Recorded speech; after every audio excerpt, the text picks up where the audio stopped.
జై సేవాలాల్, జై జై సేవాలాల్. మిత్రులారా, ఈరోజు సంత్ శ్రీ సేవాలాల్ మహారాజ్ 285వ జయంతి సందర్భంగా మా బంజారా ఆదివాసీ సోదరులు బంజారా హిల్స్లో ఉండే బంజారా భవన్లో వారి జయంతి ఉత్సవాలను పెద్ద ఎత్తున ఏర్పాటు చేసి ఈ రాష్ట్రంలో బంజారాలకు సముచితమైన గౌరవం ఉంది, మీరందరూ కూడా ఈ కార్యక్రమానికి రావాలని చెప్పి మా శాసనసభ్యులందరూ, మాజీ శాసన మండలి సభ్యులు, ముఖ్యమైన నాయకులు పెద్దలు జానారెడ్డి గారిని, మంత్రివర్యులు కోమటిరెడ్డి వెంకటరెడ్డి గారిని, మొహమ్మద్ అలీ షబ్బీర్ గారిని, ఇతర ముఖ్యమైన నాయకులను, అదేవిధంగా రాష్ట్ర ముఖ్యమంత్రిగా నన్ను ఈ కార్యక్రమానికి ఆహ్వానించడం జరిగింది. ఈ కార్యక్రమంలో పాల్గొనడం అంటే, బంజారా సోదరులను కలవడం అంటే కాంగ్రెస్ కుటుంబ సభ్యులను కలుసుకున్న ఆనందం.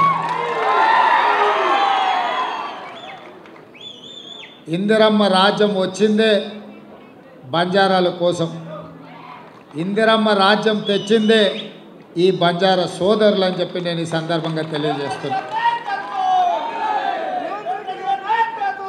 ఇంతకుముందు పెద్దలు రవీంద్ర నాయక్ గారు చెప్పారు, అదేవిధంగా మా మిత్రుడు బలరాం నాయక్ గారు కూడా ఇంతకుముందు గుర్తు చేస్తారు.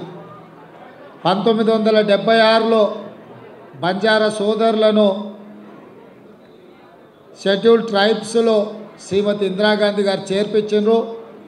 ఆ రోజు దీనికి సంబంధించి కీర్తిశేషులు జైపాల్ రెడ్డి గారు పూర్తి స్థాయిలో మాకు అందరికీ సహకరించి ఎస్టీ జాబితాలో చేర్పించడానికి కృషి చేసిండ్రు. ఎస్టీ జాబితాలో లంబాడ సోదరుని చేర్చడం వల్ల ఐఏఎస్లు, ఐపీఎస్లు, ఐఎఫ్ఎస్లతో పాటు రాష్ట్ర స్థాయి ప్రభుత్వ ఉద్యోగాలలో పెద్ద పెద్ద హోదాలలో ఈరోజు వాళ్ళందరూ కూడా కొనసాగుతున్నారు. రాష్ట్ర అభివృద్ధిలో, రాష్ట్ర పునర్నిర్మాణంలో ఈరోజు ఆదివాసీ బంజారా సోదరులు కీలకమైన పాత్ర పోషిస్తుంది. అదేవిధంగా శ్రీమతి సోనియా గాంధీ గారు యూపీఏ చైర్పర్సన్గా ఉన్నప్పుడు ఉపాధి హామీ కూలీ పథకాన్ని తేవడమే కాదు, ఎస్సీ ఎస్టీ సప్లైని ఆ రోజు చట్టబద్ధత కల్పించి నిధులలో గిరిజనులకు, ఆదివాసీలకు, దళితులకు వాళ్ళు ఎంత జనాభా ఉన్నారో ఆ దామాషా ప్రకారం నిధులు కేటాయించే విధంగా చట్టాన్ని చేసి చట్టబద్ధత కల్పించింది శ్రీమతి సోనియా గాంధీ గారు. అయినా ఆదివాసీ లంబాడ సోదరులకు సంపూర్ణమైన న్యాయం జరగాలి అని అంటే తెలంగాణ రాష్ట్రం రావాలి అని చెప్పి ఎంతోమంది బంజారా సోదరులు ఆనాడు ఉద్యమంలో పాల్గొన్నారు.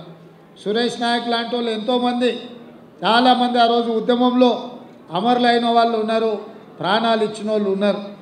అందుకే ఈరోజు మీ అందరి పోరాటాన్ని చూసి శ్రీమతి సోనియా గాంధీ గారు తెలంగాణ రాష్ట్రం ఇచ్చిన రాష్ట్రంలో 10 సంవత్సరాలు మీకు సముచితమైన స్థానం కల్పించి చదువుకున్న పిల్లలకు ఉద్యోగ ఉపాధి అవకాశాలు కల్పిస్తారని మేము అందరం ఆశించినాం. కానీ ఆశించిన మేరకు అభివృద్ధి జరగలేదు, అవకాశాలు రాలేదు. అందుకే మొన్న జరిగిన ఎన్నికల్లో మీరందరూ ఆశీర్వదించి దొరల రాజ్యం పోవాలి, పేదల రాజ్యం రావాలి అని మీరందరూ ఆశీర్వదించడంతో ఈరోజు కాంగ్రెస్ పార్టీ అధికారంలోకి వచ్చింది.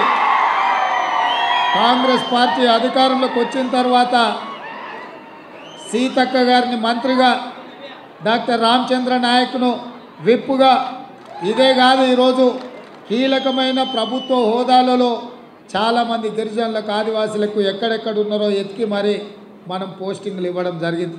సిటీలో డీసీపీలు కావచ్చు, లేకపోతే ఆర్ఎండ్బిలో ఈఎన్సీ కావచ్చు, వివిధ హోదాలలో ఎవరెవరైతే మీ చదువుకున్న యువకులు ఉన్నారో, ప్రభుత్వ ఉద్యోగాలలో ఉన్నారో వాళ్ళందరికీ కూడా ఈ ప్రభుత్వం అవకాశం కల్పించింది.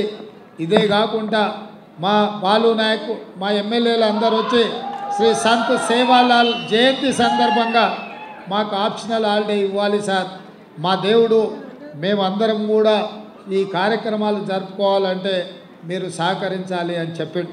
అందుకే తక్షణమే ఒక్క నిమిషం కూడా ఆలోచన చేయకుండా సంత్ సేవాలాల్ జయంతిని ఆప్షనల్ హాలిడే కింద రాష్ట్ర ప్రభుత్వం నిర్ణయం తీసుకున్నది. మరి నిధుల విషయంలో ₹1 కోటి కేటాయించిండ్రు, సరిపోవడం లేదని మా బంజారా సోదరులు చెప్పినరు. 1 కోటి కాదు, ఇంకొక ₹1 కోటి జమ చేసి ₹2 కోట్ల రాష్ట్ర ప్రభుత్వం సేవాలాల్ జయంతి ఉత్సవాలను జరపడానికి కేటాయిస్తుంది. ఈ వేదిక మీద నుంచి మా అధికారులకు ఆదేశాలు ఇస్తున్నా, తక్షణమే జీవో ఈరోజే మంజూరు చేసి దాన్ని ₹2 కోట్ల పెంచాల్సిందిగా. అదేవిధంగా మిత్రులారా, ఉత్సవాలు ఎన్ని చేసుకున్నా, పండుగలు ఎన్ని జరుపుకున్నా, మన పిల్లలు బాగా చదువుకున్నప్పుడే సమాజంలో మనకు గౌరవం ఉంటుంది. ఆ గౌరవం రావాలి అంటే తండాలలో గూడాలలో పాఠశాలలు ఉండి తీరాలి.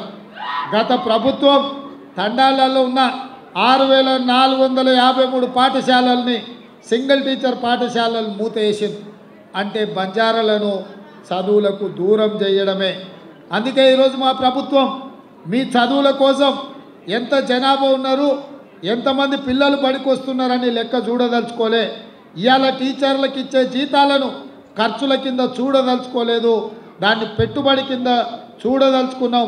భవిష్యత్తు తరాలను నిర్మించే దాని కింద మేము చూస్తున్నాం. అందుకే మా ప్రభుత్వం తప్పకుండా అన్ని తండాలలో గూడాలలో పాఠశాలలు తెరిచే బాధ్యత మేము తీసుకుంటాం. చదువులు మీ తండాకు తీసుకొచ్చే బాధ్యత మా ప్రభుత్వం తీసుకుంటుంది. దానికి సంబంధించిన చర్యలను అన్నిటిని ప్రభుత్వం చేపడుతుంది. ఇదే కాదు, గత ప్రభుత్వం తండాలన్నిటినీ గ్రామ పంచాయతీలు చేసినామని అంటారు. సంతోషమేనా? గ్రామ పంచాయతీ చేసిరు, బాగానే ఉంది. నిధులెన్ని ఇచ్చిండ్రు?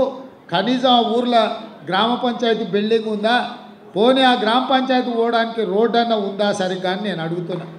అందుకే ఈరోజు సంత్ సేవాలాల్ గారి జయంతి సందర్భంగా గ్రామ పంచాయతీలుగా ప్రకటించిన అన్ని తండాలకు బీటీ రోడ్లను వేసే బాధ్యత మా ప్రభుత్వం తీసుకుంటుంది.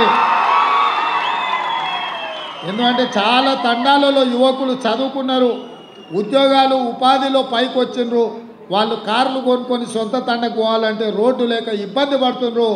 మీరు బరాబర్ మీ తాండలకు పోనీకే మీకు బీటీ రోడ్లను వేసే బాధ్యత మా ప్రభుత్వం తీసుకుంటుందని చెప్పి నేను సందర్భంగా తెలియజేస్తున్నాను. అదేవిధంగా గ్రామ పంచాయతీలు ఇస్తే సరిపోదు, గ్రామ పంచాయతీకి నిధులు ఇవ్వాలి, గ్రామ పంచాయతీ భవనం ఉండాలి. వాళ్ళు అక్కడ కూర్చొని తండా యొక్క అభివృద్ధి కార్యక్రమాలను చర్చించుకోవాలి. అన్ని గ్రామ పంచాయతీలుగా ప్రకటించిన తండాలకు గూడాలకు గ్రామ పంచాయతీ భవనాలను మంజూరు చేసి సంవత్సరం తిరిగే లోపల వాటి అన్నిటిని కూడా నిర్మాణం చేయించే బాధ్యత మా ప్రభుత్వం తీసుకుంటుంది. ఏ తండాలైనా తాగడానికి నీళ్లు లేకపోతే మా దృష్టికి తీసుకురండి, కరెంటు లేకపోతే ప్రభుత్వం దృష్టికి తీసుకురండి. తాగడానికి నీళ్ళు ఇవ్వడం, మీకు చదువుకోవడానికి నివసించడానికి కరెంటు ఇవ్వడం అనేది ప్రభుత్వం యొక్క బాధ్యత. ఏ తండాలో కూడా కరెంటు లేదు, తాగడానికి నీళ్లు లేవు, మా తండకు పోవడానికి రోడ్డు లేదు, మా పిల్లలు చదువుకోవడానికి బడి లేదు అని ఎవ్వరు కూడా అనొద్దు. ప్రతి తండాలలో ఉండే యువకులకు, చదువుకున్న యువకులకు నేను సూచన చేస్తున్నా, మీరు ఈ ప్రభుత్వం దృష్టికి తీసుకురండి. ఈ ప్రభుత్వం ఉన్నదే మీకోసం, మీ అభివృద్ధి కోసం, మీ చదువుల కోసం. ఈరోజు రాష్ట్రమంతా రెసిడెన్షియల్ పాఠశాలలు ఎస్సీ ఎస్టీలకు, మైనారిటీలకు, బీసీలకు ఇచ్చినామన్నారు. 10 ఏళ్ళు అయింది. చదువుకోవడానికి భవనాలు ఎక్కడన్నా పాఠశాలలు నిర్మించిందా? చిన్న చిన్న 4 రూమ్లల్లో 5 రూమ్లల్లో కిరాయికి ఎక్కడెక్కడో ఉన్నాయి. అందుకే కొడంగల్లో కూడా లేవు. నేను మొన్న అందుకే మా అధికారులను అందరిని పిలిచి SC ST minority OBC 4 residential పాఠశాలలు ఒకే దగ్గర 20 ఎకరాలల్లో పెద్ద ఎత్తున 100 కోట్ల రూపాయలతో నిర్మాణానికి ఆదేశాలు ఇచ్చిన. ఎందుకంటే ఎస్సీ ఎస్టీ ఓబీసీ మైనారిటీ పిల్లలు ఒకే కాంప్లెక్స్లో, ఒకే క్యాంపస్లో ఉంటే అందరి మధ్యలో సోదర భావం పెరుగుతుంది, ఒకరికి ఒకరు సహకారంగా ఉంటారు, ఒకరినొకరు అన్న తమ్మి అని పిలుచుకునే అవకాశం ఉంటుంది, అందరం కలిసిపోయే అవకాశం ఉంటుంది. అదేవిధంగా ఇవాళ కొడంగల్ ఒక మోడల్గా డెవలప్ చేస్తున్నాం.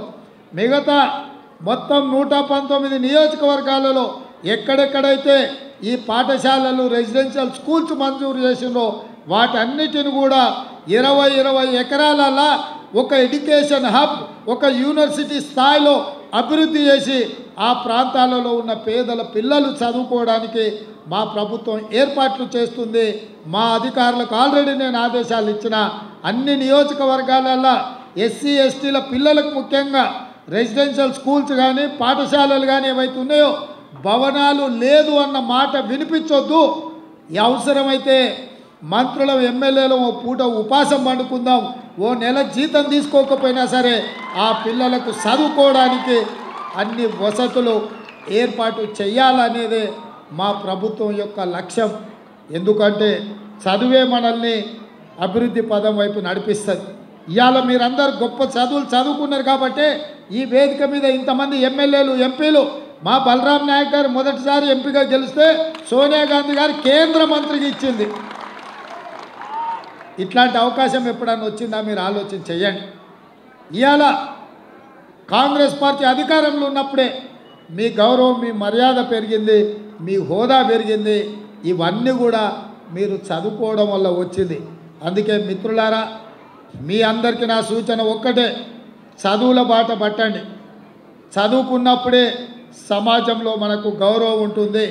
సంత్ సేవాలాల్ గారు కూడా మనకు చేసిన బోధన అదే, మద్యానికి మాంసానికి దూరంగా ఉండండి అని సంత్ సేవాలాల్ గారు మనకు చెప్పింది. కాబట్టి ఇవాళ వారు సూచించిన మార్గంలో, వారు ఆదేశించిన సన్మార్గంలో మనమందరం మా ప్రభుత్వం పనిచేస్తుంది, ఆ దిశగా ప్రయాణం చేస్తుంది. ఇక్కడ విద్యార్థులు చాలామంది వచ్చారు, బాగా చదువుకోవడంతో సమాజంలో మనకు గుర్తింపు వస్తుంది. తప్పకుండా మీ చదువులకు, మీ అభ్యున్నతికి, మీ అభివృద్ధికి ఈ ప్రభుత్వం 100% తోడ్పాటును అందిస్తుంది. ఏ అవసరం ఉన్నా, ఏ సందర్భం ఉన్నా మా ఎమ్మెల్యేలు, మా మంత్రులు, మేము ప్రభుత్వం అంతా అందుబాటులో ఉంటుంది. మీరు చూసింది ఇవాళకి 70 రోజులు అయింది, ఏ ఒక్క రోజు కూడా సెలవు తీసుకోలే. ఎవరు వచ్చినా కలిసినాం, ఎవరు ఏది అడిగినా చేయగలిగిందంతా చేసినాం. మేము కనిపించకుండా దాచుకునే ప్రభుత్వం కాదు, మేము కలిసిమెలిసి పనిచేసే ప్రభుత్వం, మీకోసము కష్టపడే ప్రభుత్వం. ఇంకా చేయాల్సింది చాలా ఉంది, మేము చేస్తాం. రాబోయే పార్లమెంట్ ఎన్నికల్లో కూడా మీ ఆశీర్వాదం ఉండాలి, మీరు అండగా నిలబడాలి, మాకు శక్తినివ్వండి, మిమ్మల్ని అభివృద్ధి పదం వైపు నడిపిస్తాం.